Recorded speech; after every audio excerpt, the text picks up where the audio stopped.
with Steve, Calvin, Trey, and Scott.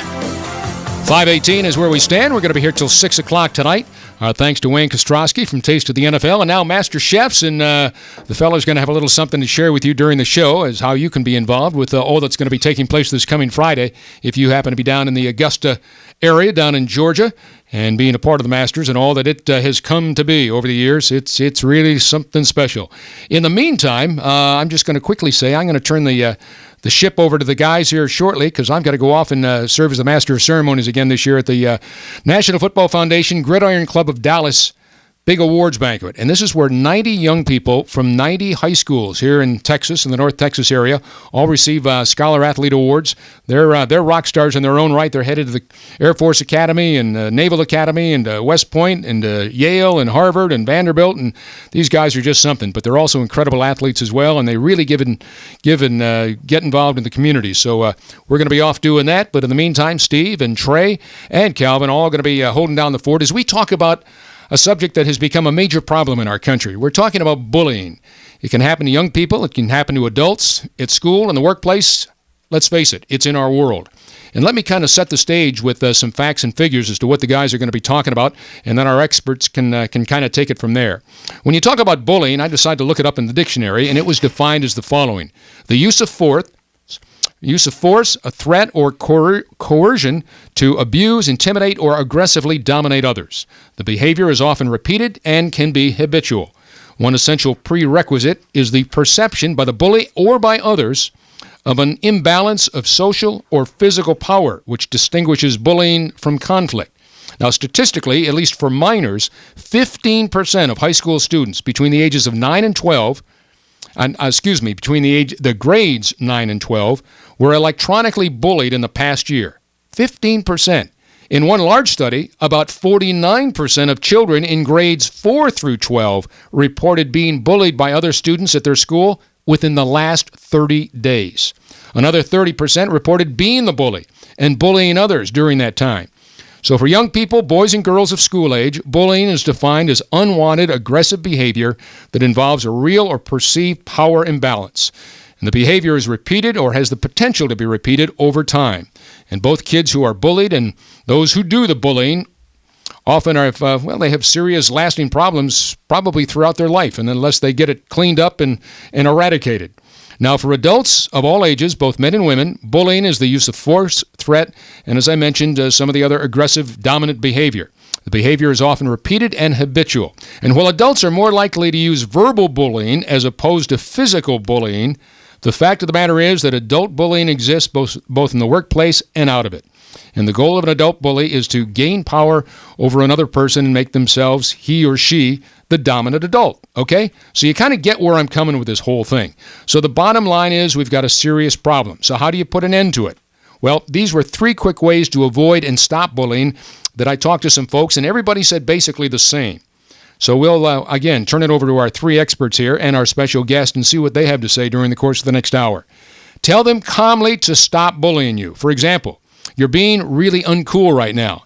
Please stop. That's enough. No more. It's really not necessary to talk again like that. So that sounds pretty simple. When somebody's beating up on you and you're in 4th grade or 5th grade, trust me, I don't think that's going to work. I think that's maybe more for adults. But it says avoid getting into any angry or sarcastic responses when you're trying to. That's basically going to reignite the storm. If you come back firing with short little responses that tell him he's just as bad as what he says you've just been. Cut off the bully's power. Identify and avoid bullies. Stay away from them. I mean, they just they go on and on and on and on and on like that. I remember, I think I told this story on the air when we were talking about this once before. I had a kid when I was in 2nd grade that had sold me a magnet. I asked my mom if I could have 25 cents because this guy had this coolest, his name was Tommy, and he had the coolest magnet in school. And so he finally said, okay, give me 25 cents and I'll sell it to you. Well, the next day I went in and gave him the 25 cents and he said the price had gone up to 50 cents. And he said if I didn't have the 50 cents by the end of the day that I was going to be in trouble because he had already promised it to me and some other kid was going to give him $1. He always had a story for me. And so I went home the next day and told my mother I needed 50. So she said, okay, here's another quarter, but that's it. So I gave him the 50 cents. He took the money and then took the took the magnet and said when I got the other 50 cents, he'd give it to me. And I said, you told me it was going to be 50 cents. He said, I changed my mind. Now, this is in second, third grade. So at any rate, on my way home that day, I said, that's not right. He said, I got the stuffing beat out of me by this kid. And I went home and obviously had tears and what have you. And my mother said, what happened? And I said, he told me that he'd beat me up if I told my mother that I needed another 50 cents to make it $1. Well, to make the story short, that guy right now that I'm talking about had issues. I went to the teacher the next day because she saw him playing with the magnet, and he had told her that I stole his magnet. And so I told the teacher no. She believed me. She had the magnet. She said, take this home and don't ever bring it back to school. Well, I'm here to tell you today that Tommy, about 15, 20 years ago, was put away for life. Triple homicide. Wow. Killed his girlfriend, killed his wife, and killed somebody that happened to be an onlooker nearby. And I remember seeing that, and my folks, or my dad, showed me the paper and said, remember this guy? And I said, oh my gosh. And I hadn't seen him, of course, for years. So you never know. But that was my little story about bullying, and yet it's unfortunate because I know the family he came from. I know why he was a bully. It's so sad, but that's it. But it affects everybody out there. So enough from me, guys. It's all yours. Take it away. Okay, Calvin, I know you do some education law, and I know you're pretty schooled in that area and have dealt with this before. But this topic stemmed from a phone call that I got a little over a week ago. I guess it was last Friday, from a friend of mine. I've actually known Jabbar here since about the 5th grade. We grew up together. We've known each other for a long time. He was a great boxer, both in high school and right after high school, and we've stayed in touch. Well, he called me, not this past Friday, but the Friday before, and was talking and telling me this story about his daughter. His daughter's in the 5th grade at Monning Middle School in Fort Worth. 6th grade, I'm sorry, at Monning Middle School in Fort Worth. And she has been the subject of some bullying by older kids. By mostly 8th graders. Is that correct? And lean into the microphone like you're taking a bite out of an apple. Yeah, that's correct. And tell me a little bit about that. Well, like any teenage child that you have there going to middle school, trying to find her way, find herself, body going through changes, being in a new school, etc. They experience a lot of different things that they don't tell the parents about all the time. And unfortunately, my daughter went through bullying even up until now, and it actually started back in October. So pretty much, right at the beginning of school there. And these were older kids? Yes, 7th, 8th grade kids.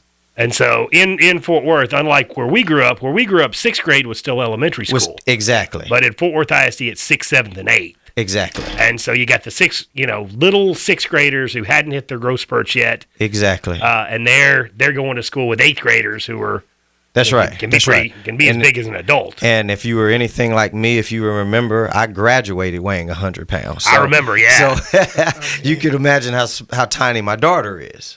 So yeah, but you were a tough 100 pounds. Okay, that's a different subject. Yeah.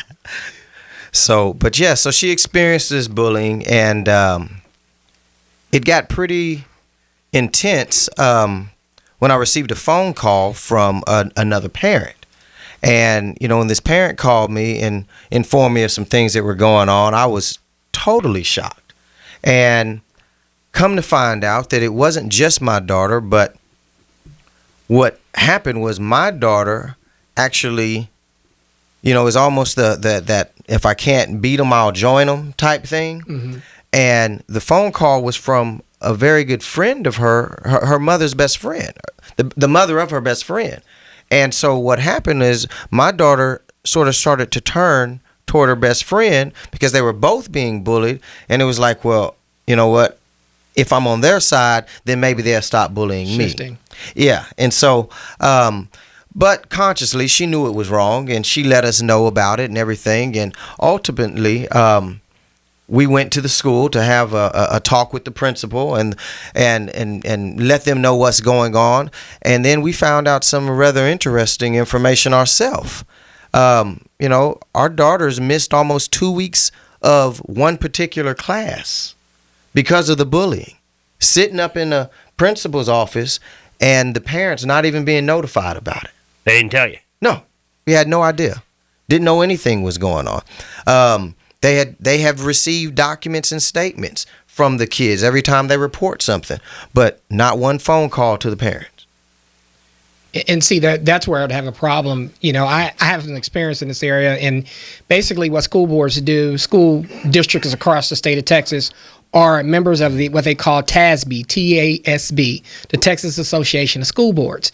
And what happens is the Texas Association of School Boards recommends to all its members policies. And they are, in this particular policy, which is either FFH local, which would be in your district, or FFI local, which is in the Dallas School District, it has a number of different definitions for bullying, and it has what you do in situations and defines bullying. For example, it said verbal, hurtful name calling, teasing, gossiping, making threats, making rude noises, or spreading hurtful rumors. Nonverbal, posturing, making gang signs, leering, staring, stalking, destroying property, using graffiti or graphic images, or exhibiting inappropriate and or threatening gestures of actions. Physical, hitting, punching, pushing, shoving, poking, kicking, tripping, strangling, hair pulling, fighting, beating, biting, spitting, or destroying other property. Or, for example, they do what they call emotional bullying, which is psychological: rejecting, terrorizing, extorting, defaming, intimidating, humiliating, or blackmailing, or manipulating friendships, which could create isolation, ostracizing, and using peer pressure, or rating or ranking of personal characteristics. So there's a number of things. I think we do have to go to break at this point. And we can talk about those when we come back. The news never stops, and neither do we.